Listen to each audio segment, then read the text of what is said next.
Modi, Modi, Modi, Modi, Modi, Modi, Modi, Modi, Modi, Modi, Modi, Modi, Modi, Modi.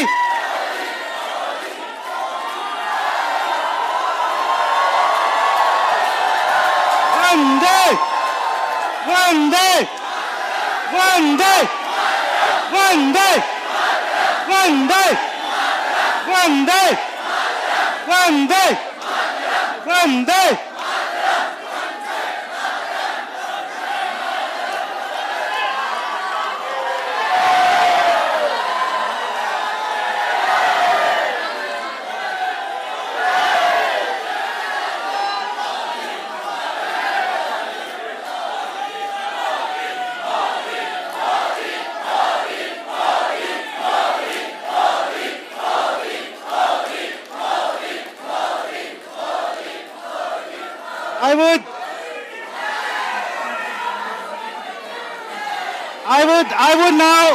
I would now,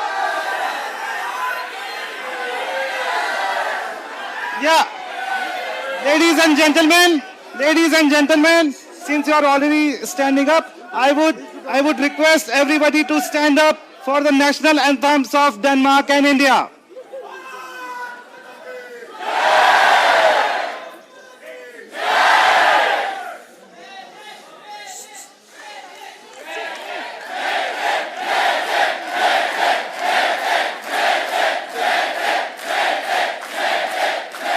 Yeah, kindly stand up and kindly be quiet.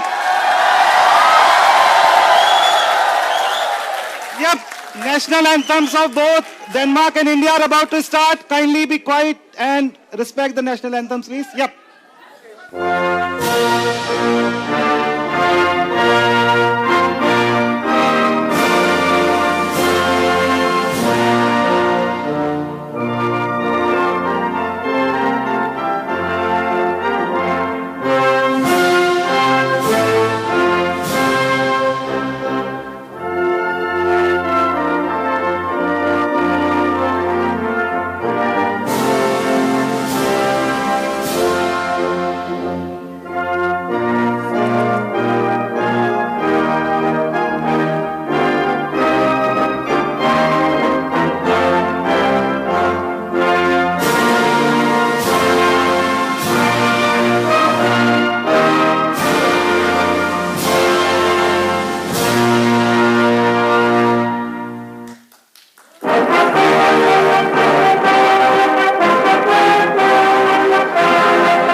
Now I request Madam Ambassador Pooja Kapoor to welcome the leaders.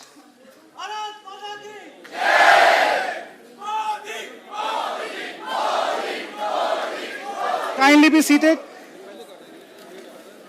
माननीय प्रधानमंत्री जी, हमारे ओजस्वी, तेजस्वी और अति लोकप्रिय प्रधानमंत्री जी, यहाँ उपस्थित विशेष अतिथिगण, भारतीय समुदाय और हमारे डेनिश मित्रों की ओर से मैं आपका हार्दिक स्वागत और अभिनंदन करती हूँ।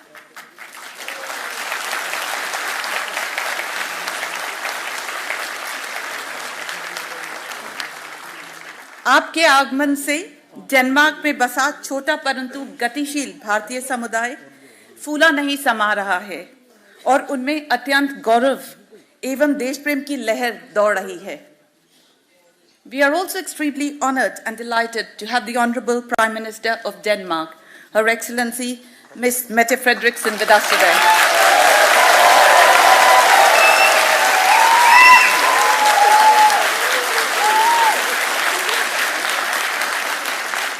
A very warm welcome to you, Madam Prime Minister, from the vibrant Indian community in Denmark.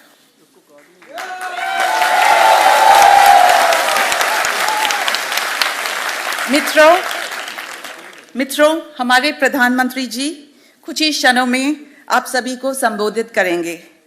उससे पहले, may I invite Prime Minister Ms. Mette Frederiksen to kindly address the gathering. Jai Hind.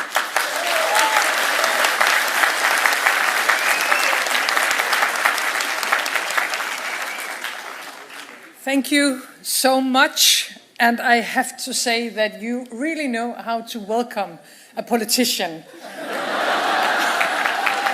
Please teach the Danish population how to do it.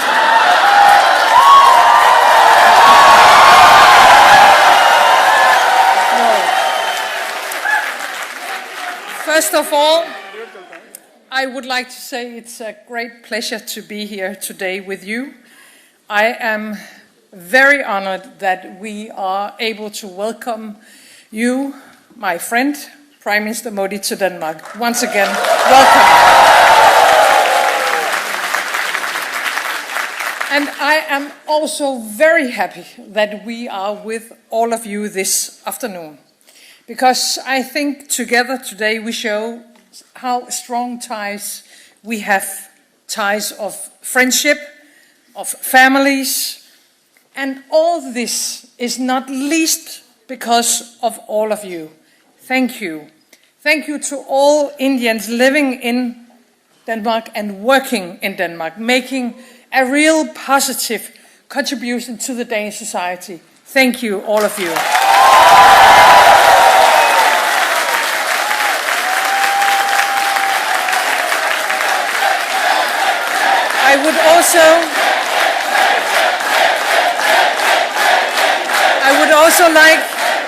I would also like, once again, please teach the Danish population. No, I would also like to thank all the Danes living in India.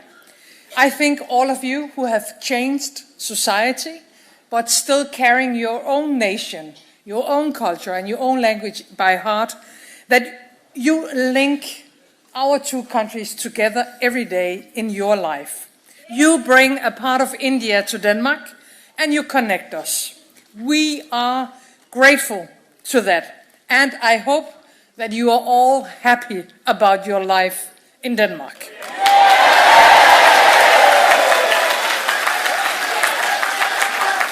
I would also like to say that now, 2 years ago, Prime Minister Modi and I agreed on a green strategic partnership between India and Denmark, the first of its kind for both of our countries. It is quite amazing for a small country like ours, Denmark, that we are the first country to have a green strategic partnership with the great India.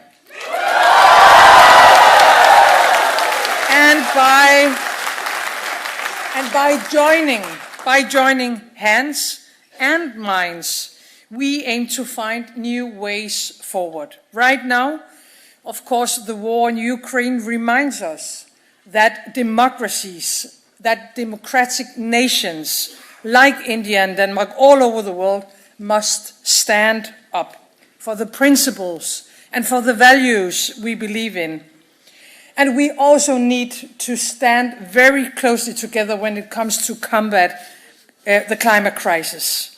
Our green strategic partnership is a very important tool to do just that. Together we pave the way, India and Denmark, for green transition and for energy independence. Green growth, green jobs, new opportunities for all of us, a just future for all. We have already taken the first important steps, but the potential for India and Denmark is huge. I truly hope and I truly believe that this partnership will bring us even closer together. So first of all, a very warm welcome to Denmark. Thank you for allowing me to participate this afternoon, and please allow me now to introduce my friend, Prime Minister Modi.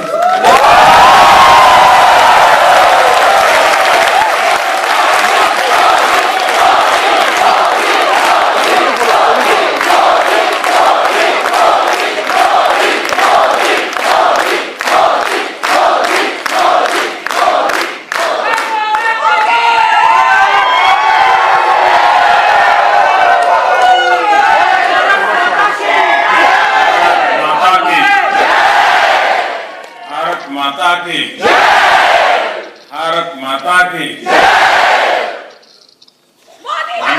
बेटे Frederiksen, Denmark के हमारे मित्रगण और वतन की मिट्टी की खुशबू को मन में बसाए मेरे प्यारे भारतीय भाई और बहनों,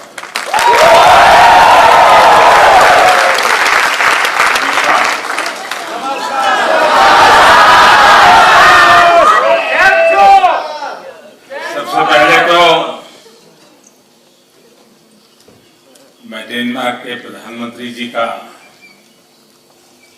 हृदय से आभारी हूं कि उन्होंने इतना समय हमें दिया। 2 नंबर कम है। मुझे मालूम है कि उन्हें अगले काम के लिए, कार्यक्रम के लिए बीच में से निकलना पड़ेगा। मैं उनसे भी आग्रह करूंगा कि आप संकोच मत कीजिए। अगर मेरा थोड़ा लंबा चल जाए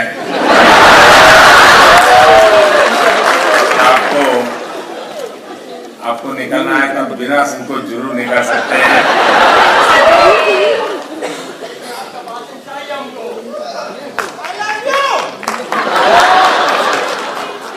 आप लोगों ने डेनमार्क के प्रधानमंत्री जी का और मेरा यहाँ जो भव्य स्वागत किया, उसके लिए मैं आप सभी का बहुत आभारी हूं। आज प्रधानमंत्री फ्रेडरिक्सन का यहां होना इस बात का प्रमाण है कि भारतीयों के प्रति उनके दिल में कितना प्यार और सम्मान है।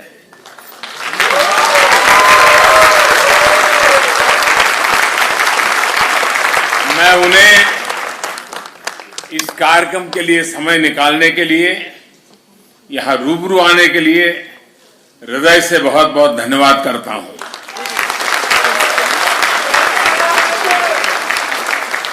साथियों, कोरोना के कारण बहुत समय तक सभी की लाइफ एक तरह से वर्चुअल मोड में ही चल रही थी। अब ऑनलाइन से हमें ऑफलाइन जाना है, और हकीकत ये भी है कि ऑफलाइन ही लाइफलाइन है।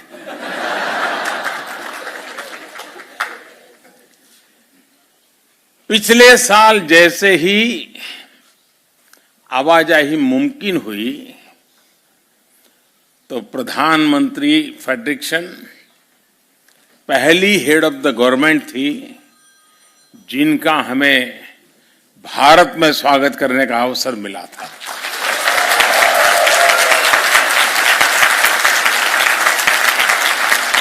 ये भारत और डेनमार्क के मजबूत होते संबंधों को दिखाता है। और खास बात यह है कि हमारी ग्रीन स्ट्रेटेजिक पार्टनरशिप प्रधानमंत्री फ्रेडरिक्सन की व्यक्तिगत प्राथमिकताओं और उनकी वैल्यूज से गाइडेड है। आज उनके साथ मेरी जो चर्चा हुई है, उससे दोनों देशों के संबंधों को नई ताकत मिलेगी, नई ऊर्जा मिलेगी। यहां आपसे बातचीत के बाद मैं हर मैजेस्टी क्वीन ऑफ डेनमार्क से मिलने जाऊंगा। कल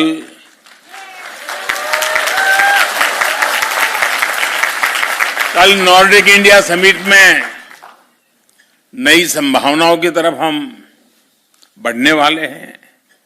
मुझे खुशी है कि पूरे नॉर्डिक रीजन के साथ भी भारत के रिश्ते बहुत मजबूत हो रहे हैं। साथियों, दुनिया भर में फैले भारतीय डायस्पोरा को अगर मिला लिया जाए तो उनकी संख्या कई देशों की आबादी से अधिक होगी।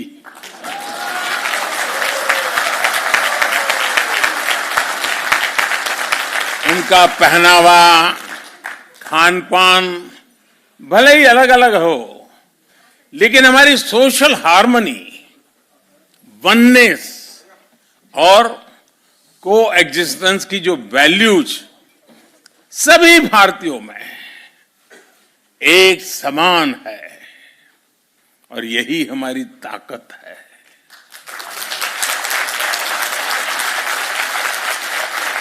और जिनकी रूट्स किसी भी तरह मां भारती से जुड़ी हैं, वे स्वाभाविक तरह से लोकतंत्र और रूल ऑफ लॉ के प्रति सम्मान रखते ही हैं।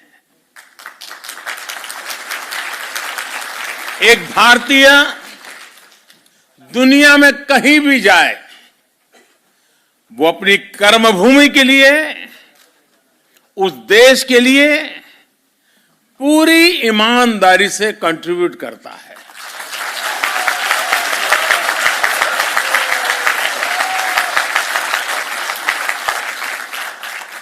अनेक बार जब मेरी वर्ल्ड लीडर से मुलाकात होती है तो अपने देशों में बसे भारतीय समुदाय की उपलब्धियों के बारे में मुझे बड़े गर्व से बताते हैं। वे इंडियन कम्युनिटी के परिश्रम और शांतिपूर्ण नेचर की सराहना करते थकते नहीं हैं।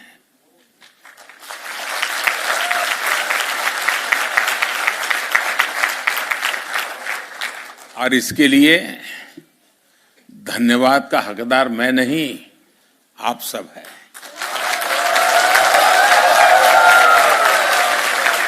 आप लोगों का व्यवहार, आप लोगों के संस्कार, ये उसके मूल में है। और इसलिए मैं सबसे पहले ये जो बधाइयां मुझे मिलती हैं वो सारी आपको समर्पित करता हूं।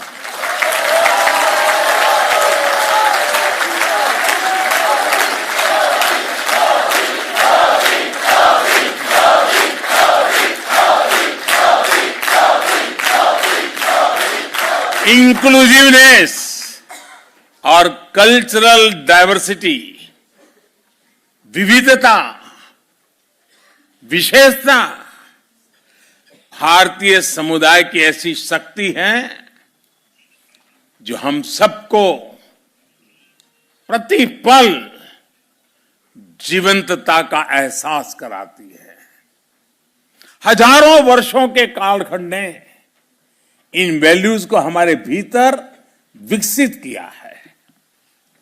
आप यहां डेनमार्क में ही देखिए, भारत के अलग अलग राज्यों से लोग यहां आए हैं, बसे हैं। कोई तेलुगु बोलता है, कोई पंजाबी, कोई बांग्ला आणि कोई मराठी आणि કેટલા કેમ છો गुजराती।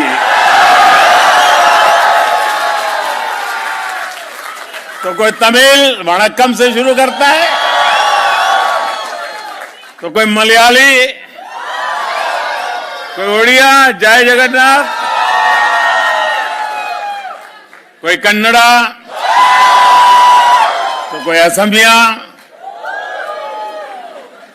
भाषा कोई भी हो, लेकिन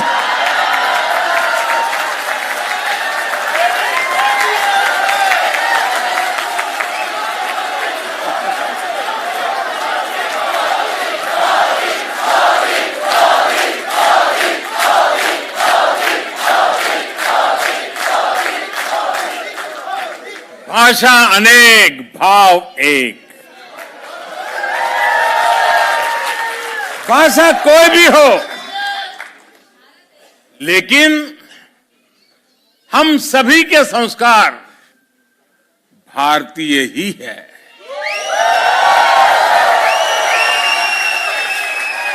हमारी खाने की थाली बदल जाती है, टेस्ट बदल जाता है, लेकिन स्नेह से बार बार आग्रह करने का भारतीय तरीका कभी नहीं बदलता है। और हमें मालूम है कुछ लोगों को तो आग्रह करने का ऐसा स्वभाव होता है कि नमक के लिए भी कर देते हैं।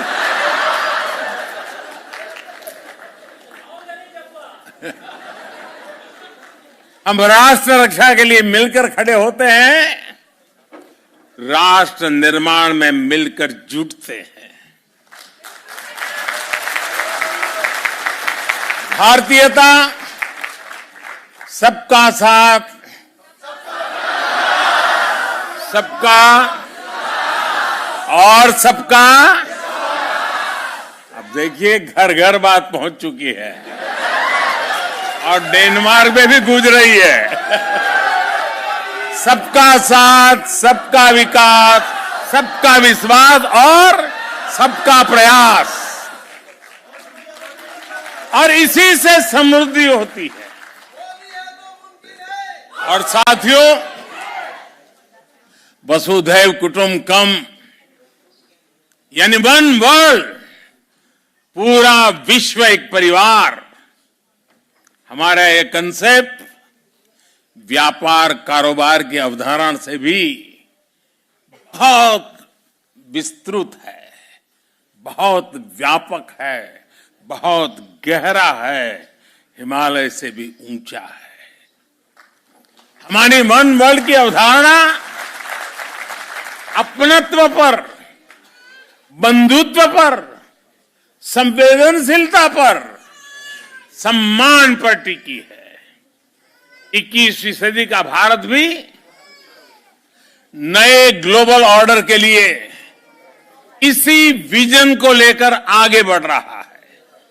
साथियों, आज भारत जो कुछ भी हासिल कर रहा है, वो उपलब्धि सिर्फ भारत की नहीं है, बल्कि वो करीब 1/5 ह्यूमैनिटी की उपलब्धि है।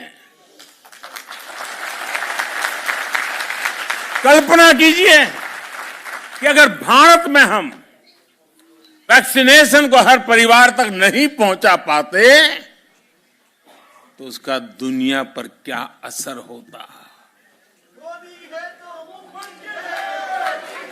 अगर भारत मेड इन इंडिया सस्ती और प्रभावी वैक्सीन पर काम न करता, बड़े स्केल पर प्रोडक्शन न करता, तो दुनिया के अनेक देशों की स्थिति क्या होती।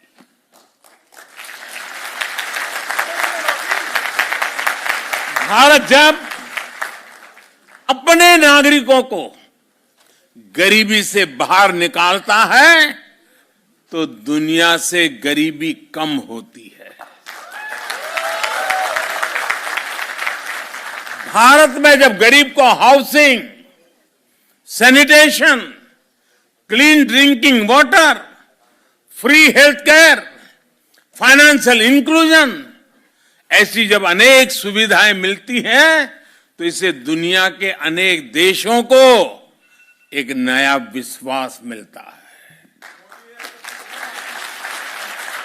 इससे सस्टेनेबल डेवलपमेंट के हमारे लक्ष्य मजबूत होते हैं। भारत के हर घर में लगा हर एलईडी बल्ब, भारत में लग रहा हर सोलर पैनल जितना एमिशन बचाता है वो क्लाइमेट एक्शन के संकल्प को और अधिक मजबूत करता है। साथियों, स्टीरियोटाइप्स और साइलोस को तोड़कर जो सक्सेस मिलती है वो देश को नई ऊंचाई पर ले जाती है। आपको याद होगा जब मैंने डिजिटल इंडिया की बात की थी तो कुछ लोग कई तरह के सवाल उठाते थे। हिंदुस्तान में डिजिटल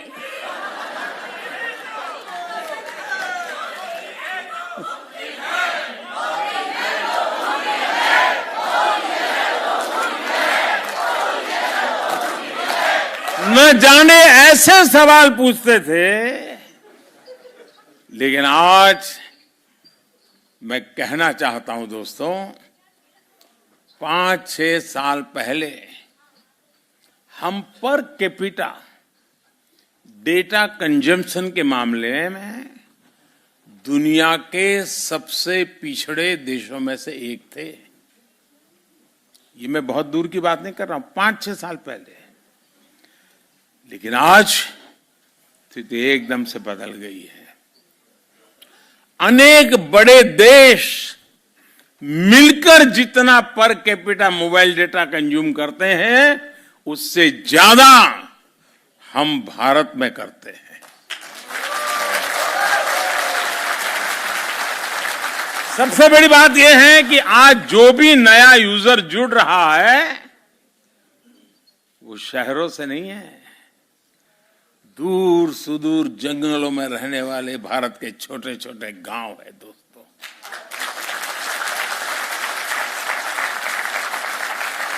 इसने भारत के गांव और गरीब को तो एम्पावर किया ही है, बहुत बड़े डिजिटल मार्केट का गेट खोल दिया है। और यही तो है नए भारत की रियल स्टोरी।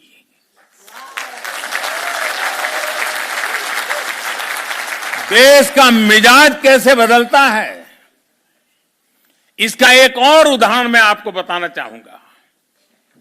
यह हमारी आजादी का 75वां साल है। लगभग 75 महीने पहले, 75 मंथ्स पहले की बात मैं कर रहा हूं, हमने स्टार्टअप इंडिया कार्यक्रम शुरू किया था। तब स्टार्टअप इकोसिस्टम के रूप में दुनिया में भारत की कोई गिनती ही नहीं थी, नाम कहीं उल्लेख ही नहीं होता था।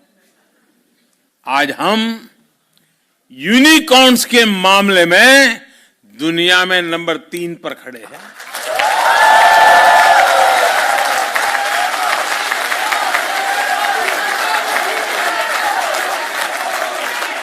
आज स्टार्टअप्स के मामले में दुनिया का तीसरा सबसे बड़ा इकोसिस्टम हिंदुस्तान है। 2 साल पहले जब दुनिया कोविड से जूझ रही थी, मौत कब आकर के धमकेगी, परिवार में कौन मुसीबत में फंस जाएगा, बाहर निकल पाएंगे कि नहीं निकल पाएंगे, उस समय संकट के बादल घिरे हुए थे,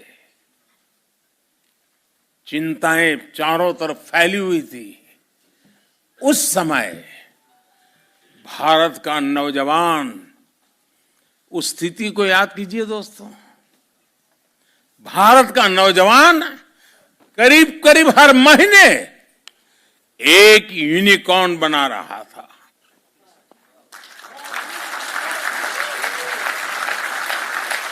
- 2021 में तो ये स्पीड और बढ़ गई और 8-10 दिन में ही वो यूनिकॉर्न बनाने लग गया। और इस साल के शुरुआती 2022 के शुरुआती 3 महीने में तो हर हफ्ते एक यूनिकॉर्न भारत में तैयार हुआ।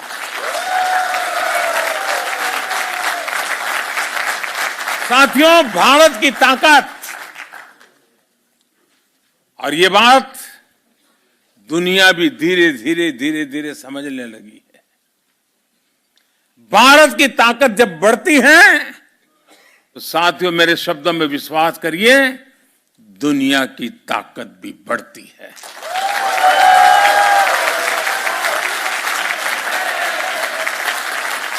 फार्मेसी ऑफ द वर्ल्ड, इस भूमिका में भारत ने मुश्किल समय में पूरी दुनिया का साथ दिया है।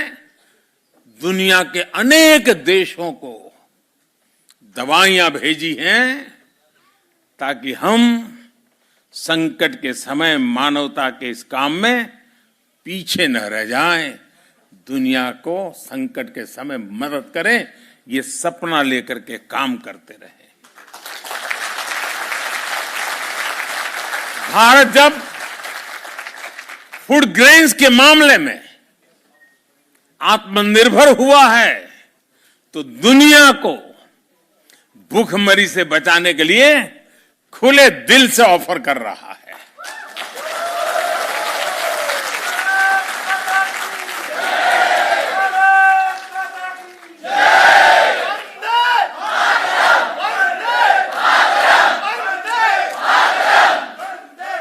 आईटी के मामले में भारत की ताकत बढ़ी तो इस सदी के बड़े संकटों के दौरान भारत ने दुनिया की मदद की। आज भारत एक बड़ी डिजिटल ग्लोबल पावर है, लेकिन इसको भी हमने अपने तक सीमित नहीं रखा है, बल्कि दुनिया के साथ हम शेयर कर रहे हैं। भारत के पास स्केल और स्पीड के साथ साथ शेयर एंड केयर की वैल्यू भी है। इसलिए ग्लोबल चैलेंजेस से निपटने के लिए भारत की कैपेसिटी में इन्वेस्ट करना वो सिर्फ भारत के लिए नहीं, दुनिया के लिए भी भलाई का काम है, दुनिया के हित में है। भारत की आत्मनिर्भरता में एक सशक्त ग्लोबल सप्लाई चेन का भविष्य जुड़ा है। वैश्विक सप्लाई चेन्स में भारत एक ट्रस्टेड और रिलायबल पार्टनर बन रहा है। साथियों, दुनिया को बेहतर बनाने के लिए भारत और डेनमार्क की साझेदारी बहुत अहम है।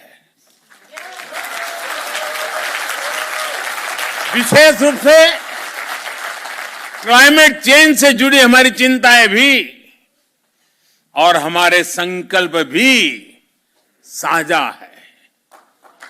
क्लाइमेट को जो नुकसान हुआ है उसमें भारत की भूमिका बहुत नगण्य है। दुनिया को तबाह करने में हिंदुस्तानियों की कोई भूमिका नहीं। हम तो वो लोग हैं जो पौधे में भी परमात्मा देखते हैं।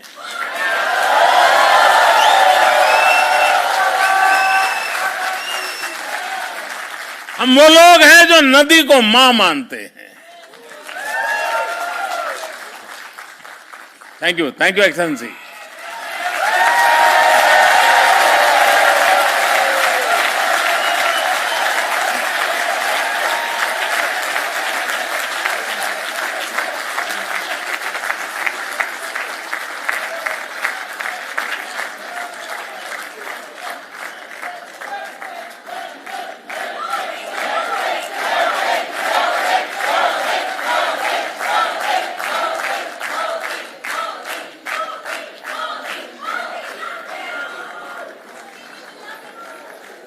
इतने व्यस्त समय में भी प्रधानमंत्री जी का यहाँ आकर के बैठना, हम सबसे बात करना, ये आप लोगों के प्रति उनका कितना प्यार है उसका ये उदाहरण है।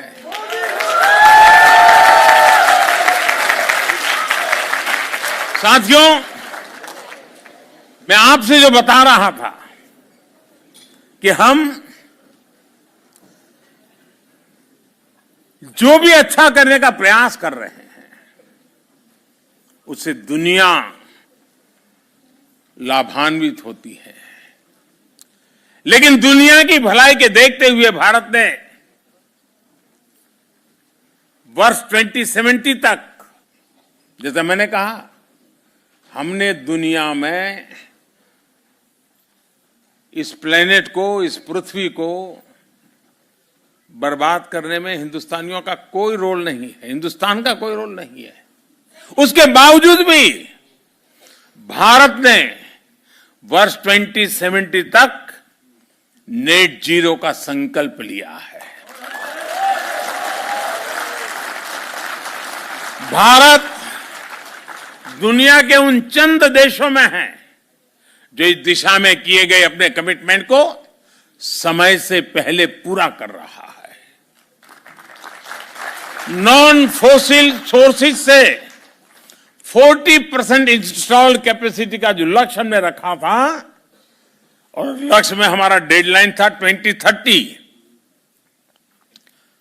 अभी तो 2030 काफी दूर है, लेकिन उस काम को हमने 9 साल पहले ही पूरा कर लिया जी।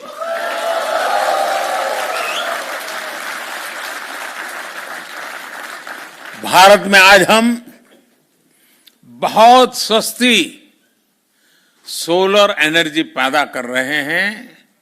उसकी पर यूनिट कीमत सिर्फ 2.5 रुपये है, यानी 3 यूरो सेंट से कम भी कम। 1 यूनिट बिजली 3 यूरो सेंट से भी कम।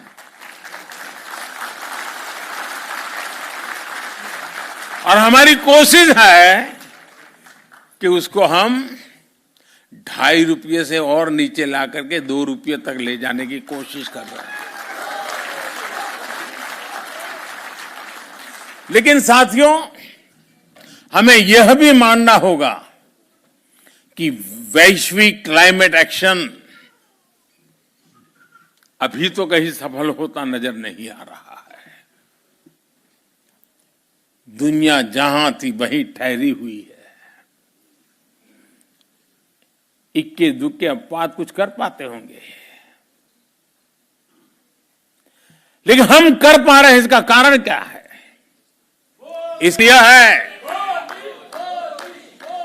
इसका कारण यह है कि हम क्लाइमेट एक्शन को सरकारों की मल्टीलेटरल संस्थाओं की जिम्मेदारी के रूप में देखते रहे हैं। जब तक सोसाइटी इससे जुड़ा महसूस नहीं करेगी, मोदी मोदी करने से नहीं होता है।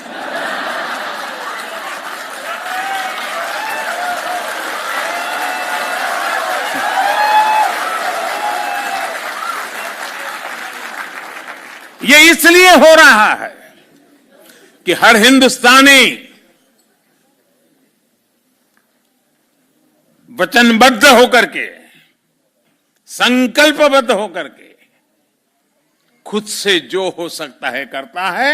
और जब हर व्यक्ति इसे खुद का दायित्व मानता है तो लक्ष्य से हम कभी दूर नहीं रहते दोस्तों। और आज हिंदुस्तान इसलिए कर पा रहा है।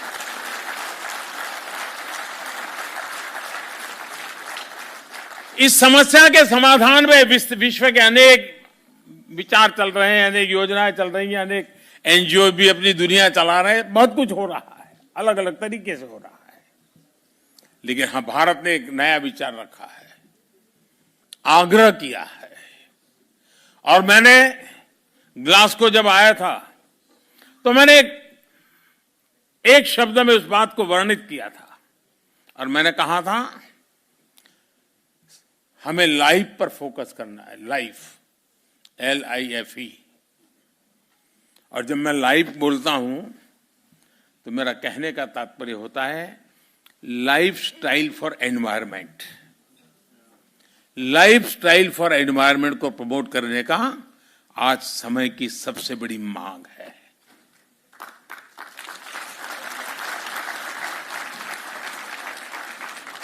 कंजम्पशन ओरिएंटेड अप्रोच, इससे बाहर निकलना बहुत जरूरी है। यूज एंड थ्रो वाला माइंडसेट प्लेनेट के लिए नकारात्मक है। हम कितना यूज करते हैं ये पॉकेट की साइज से नहीं बल्कि जरूरत से तय हो।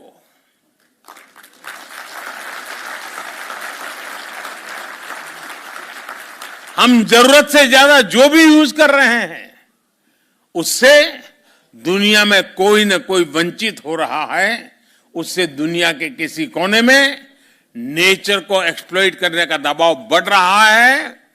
इस सेंस ऑफ रिस्पॉन्सिबिलिटी को हमें अपनी फैमिलीज में जागृत करते रहना होगा और हर भारतीय को दुनिया में जहां जाए वहां इन हमारे संस्कारों को प्रकट करते ही रहना चाहिए। मुझे विश्वास है कि डेनमार्क और भारत साथ मिलकर विश्व की कई समस्याओं के लिए इनोवेटिव समाधान तलाश सकते हैं। ऐसे समय में जब हम आजादी का अमृत महोत्सव मना रहे हैं, तब हमारी ये साझेदारी और अहम है। डेनमार्क भारत के व्हाइट रिवॉल्यूशन में हमारे साथ था, अब हमारे ग्रीन फ्यूचर में हमारा मजबूत साझेदार बन रहा है।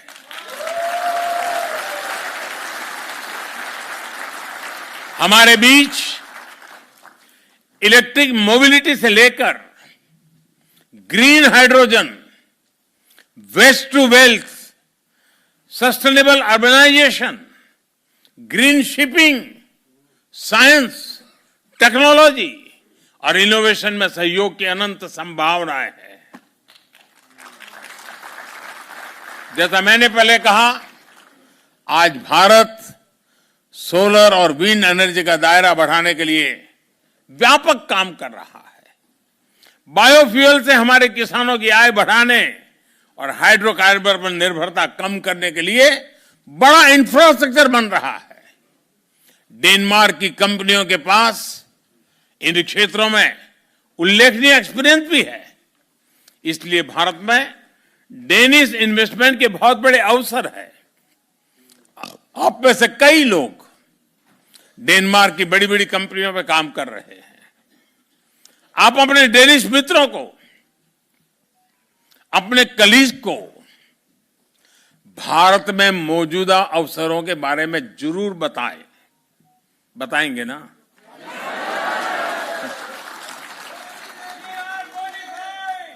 ऐसा ना हो कि मोदी जी ने हमको तो परोस दिया लेकिन हम किसी को परोसेंगे नहीं।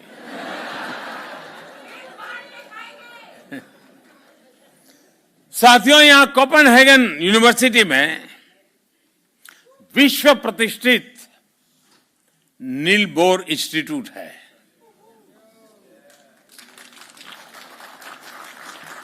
आप सभी नील बोर के बारे में अवश्य जानते होंगे। फंडामेंटल फिजिक्स के इतिहास में वे सबसे इलस्ट्रियस व्यक्तियों में से एक है।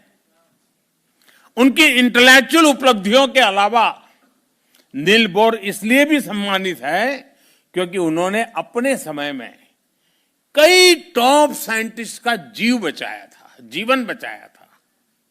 लेकिन बहुत कम लोगों को इस बात का पता है कि नील बोर को जब खुद इंटेलेक्चुअल शरण की आवश्यकता होती थी तो वे भारत के स्क्रिप्चर्स की तरफ जाते थे।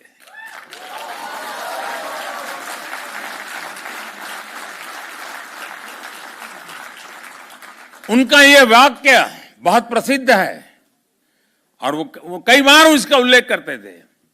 I go to the Upanishad to ask questions.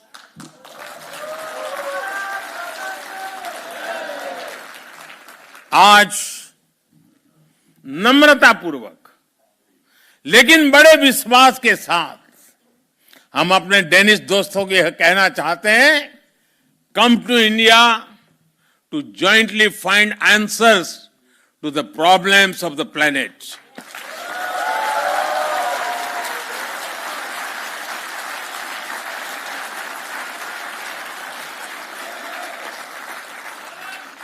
साथियों, जब मैं आपके बीच में आया हूं और मेरे ये डेनमार्क की पहली विजिट है,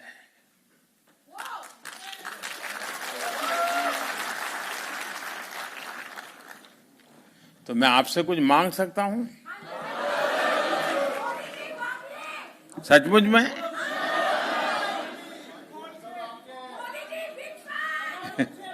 अब मैं मांगूंगा और आप मानेंगे नहीं तो? मानेंगे लेकिन अगर करेंगे नहीं तो? पक्का करेंगे?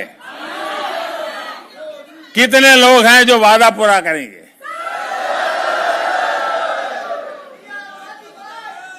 ये आजादी का अमृत महोत्सव चल रहा है, आजादी के 75 साल है। इस अमृत महोत्सव से शुरू करना है, कौन मानते हैं?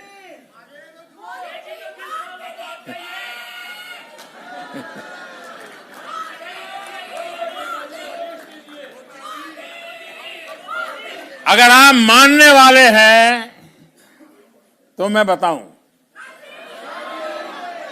मैं देख रहा हूं कि धीरे धीरे आवाज कम हो रही है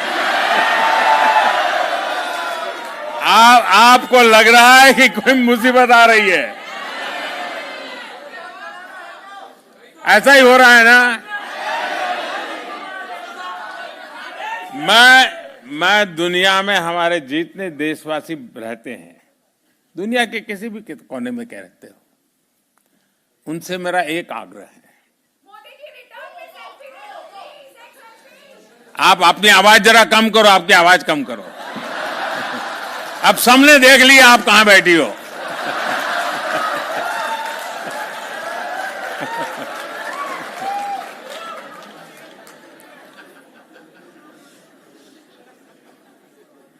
मुझे कोई बहुत बड़ा गंभीर बात बताने वाला नहीं, बस सामान्य बात है, बहुत छोटी। करेंगे? पक्का करेंगे? वादा निभाएंगे?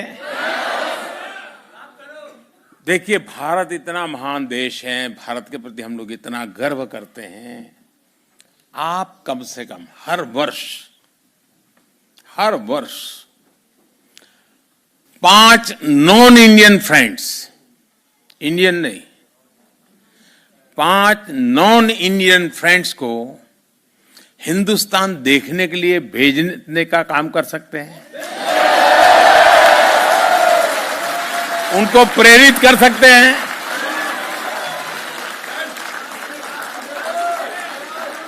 अभी से टारगेट कीजिएगा, हाँ इन 5 को तो मुझे हिंदुस्तान देखने के लिए भेजना है, और फिर उसको समझाइए, देखिए हमारे यहां दक्षिण में ये है, तमिलनाडु में ये है, ओडिशा में ये है, बंगाल में ये है, जाइए। आपको कल्पना है दोस्तों, आप दुनिया की कितनी बड़ी ताकत बन जाओगे। फिर ऐसा मत करना कि वहां डायरेक्ट फ्लाइट नहीं है,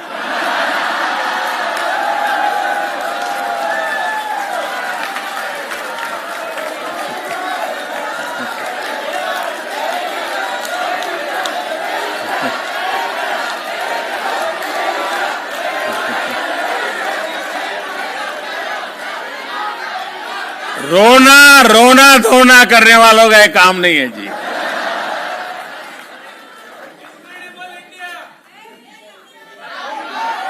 एक जमाना था जब हवाई यात्राएं नहीं थी, मेरा देश ऐसा था कि दुनिया के लोग हजारों किलोमीटर पैदल यात्रा करके मेरा देश देखने के लिए।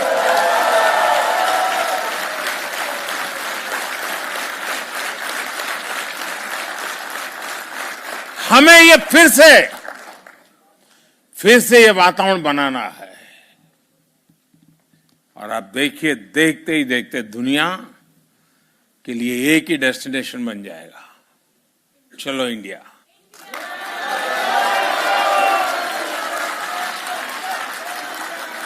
और ये काम एम्बेसी का नहीं है, ये काम राजदूतों का नहीं है, ये काम आप जैसे राष्ट्रदूतों का है। राजदूत तो एक होता है, राष्ट्रदूत लाखों की तादाद में होते हैं।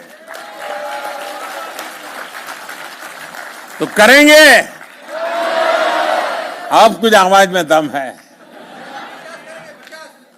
चलिए दोस्तों, मुझे बहुत अच्छा लगा, आप सबसे मिलने का मौका मिल गया, और आप लोगों का उत्साह, उमंग पूरे हिंदुस्तान में खबर पहुंच गई होगी।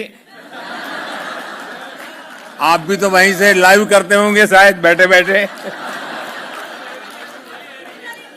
बहुत बहुत धन्यवाद दोस्तों। भारत माता की, भारत माता की, भारत माता की। वंदे वंदे वंदे वंदे वंदे वंदे वंदे वंदे वंदे। Whoa! What a grand and memorable moment. What a grand and memorable moment for all of us. We have just witnessed a history in making. Long live India-Denmark partnership. I will request all to remain seated. I will request all to remain seated to ensure the smooth movement of the dignitaries. Kindly remain seated. Kindly remain seated. Kindly remain seated. Kindly remain seated. Kindly remain seated at your seats. Kindly remain seated at your seats. Kindly remain seated at your seats, please. Kindly remain seated at your place.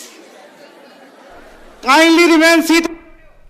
तो प्रधानमंत्री Narendra Modi Copenhagen में भारतीय समुदाय के लोगों को संबोधित करते हुए कई अहम बातें प्रधानमंत्री ने वहां पर कही, और प्रधानमंत्री ने ये बात कही कि किस तरह से नॉर्डिक रीजन के साथ भारत के जो रिश्ते हैं वो लगातार मजबूत हो रहे हैं। दोनों ही देश यानी भारत और डेनमार्क के जो वैल्यूज हैं वो समान हैं, और यही दोनों देशों की ताकत है जिसे और ज्यादा आगे बढ़ाना है। साथ ही प्रधानमंत्री ने एक और अहम बात जो कही वो थी कि डेनमार्क भारत के व्हाइट रेवोल्यूशन में साथ था और ग्रीन फ्यूचर में भी मजबूत साझेदार के तौर पर साथ आएगा। जी बिल्कुल। तो ऐसे में वंदे मातरम का उद्घोष, मोदी मोदी का जय घोष और जन जन में जबरदस्त जोश, यही हमने देखा जब प्रधानमंत्री नरेंद्र मोदी ने भारतीय समुदाय को डेनमार्क में कोपेनहेगन में संबोधित किया।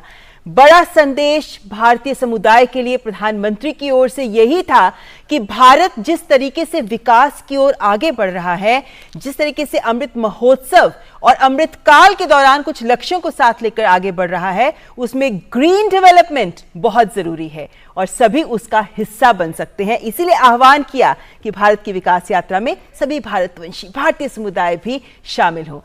प्रधानमंत्री ने आज भारतवंशियों को जिस तरीके से भारतीय समुदाय को संबोधित किया, उसके क्या बड़े बिंदु रहे, उस पर करेंगे चर्चा अपने मेहमानों के साथ, लेकिन उससे पहले यहां वक्त एक ब्रेक का।